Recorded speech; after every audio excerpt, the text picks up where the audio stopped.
3, hit it!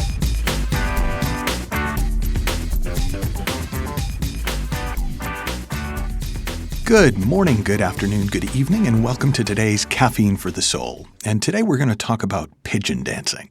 And pigeon dancing is a sort of an expression that came out of the experimentation that was done by B.F. Skinner and some of the other behaviorists in the 1950s. And sort of Skinner's work was an offshoot and evolution of Pavlov, who was the sort of most famous early behaviorist who conditioned dogs to salivate by ringing a bell every time they got food, and then found that after time you could just ring the bell and they would start to salivate as if there was going to be food coming. And Skinner took that to the next level, and there were all sorts of experiments, and some of them were pretty horrible, but some of them were kind of fun. And one of the experiments that I just really enjoyed was they took pigeons and they taught them to peck at a certain button in the space that they were in, and when they would peck on the button, a food pellet would be released. And so they would quickly teach them, they would condition them to peck the button whenever they wanted food. But then they started playing around with variations on the theme. And one of the things that they did is they created a pigeon experimentational space where food was just delivered at random intervals. So it was completely random when food would be delivered. There was no external cue. But what they noticed is that the pigeons would start repeating the behaviors that they had been doing the first time the food appeared.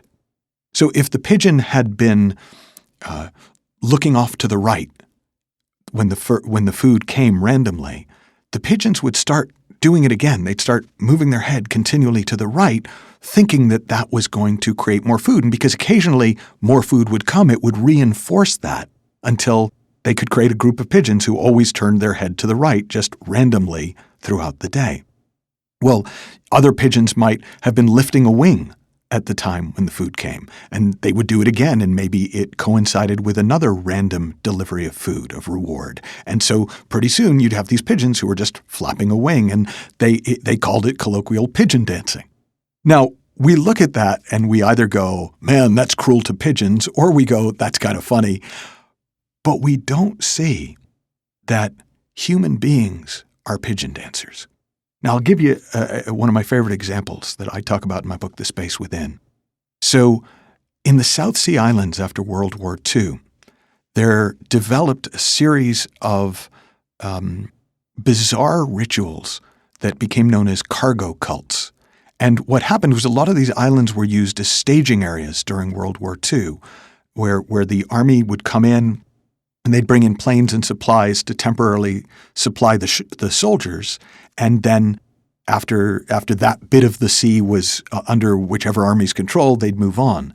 And they'd leave behind the runway and a little bit of the equipment. So like the shack that the person, the control tower would get left behind. The runway would get left behind.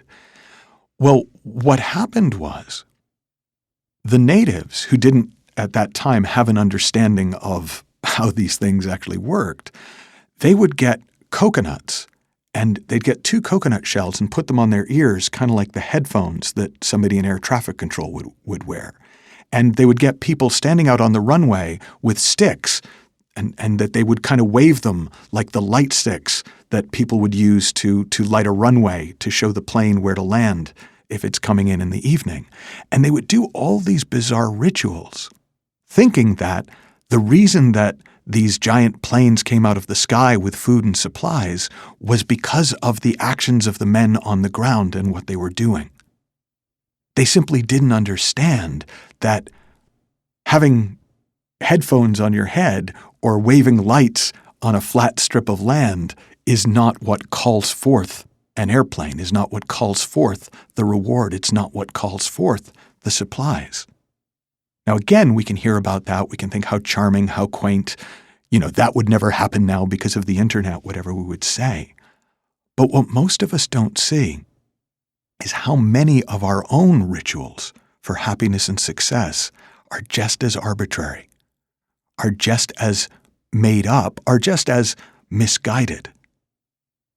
So maybe for you, you have a list of things you think you need in order to be happy. Because when in the past you've had them, you were happy. Like, you know what? I'm happy when I've got my family around me. I'm happy when I've got a certain amount of money in the bank. I'm happy when I'm doing a particular kind of work. I'm happy when I'm with particular people. I'm happy when I'm having a certain amount of sex. I'm happy when the political climate is leaning a particular way. And because we can remember being happy getting pigeon pellets, airplanes landing with supplies when those conditions were present, we reverse engineer it in our mind and think if we can get those conditions to be present again, we will be happy. Success is a remarkably similar thing. A lot of success, in my experience, 30 years working with some of the most successful people and companies on the planet, were successful because they were in the right place at the right time. But because that doesn't sound right, because we're not okay with random chance, we want some degree of control over our environment, we make up, well, it must have been because I was working this many hours a day. It must have been because we had a clear purpose that time. It must have been because we always took time every day to plan out our day. And so again, we try to reverse engineer our success based on whatever environmental conditions and behaviors were present at the time where we first experienced it. Now, here's the thing.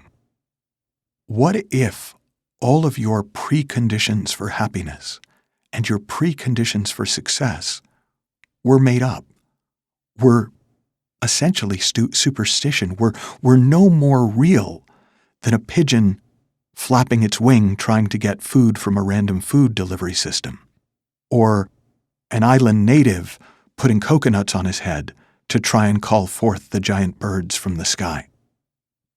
What if nothing was a given and everything was up for grabs?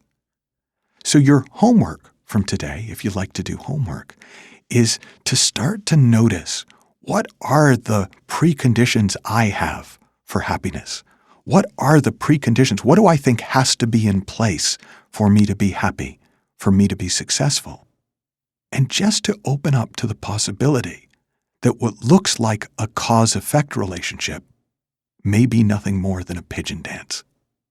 Have fun, learn heaps, and happy exploring. I'll speak with you soon.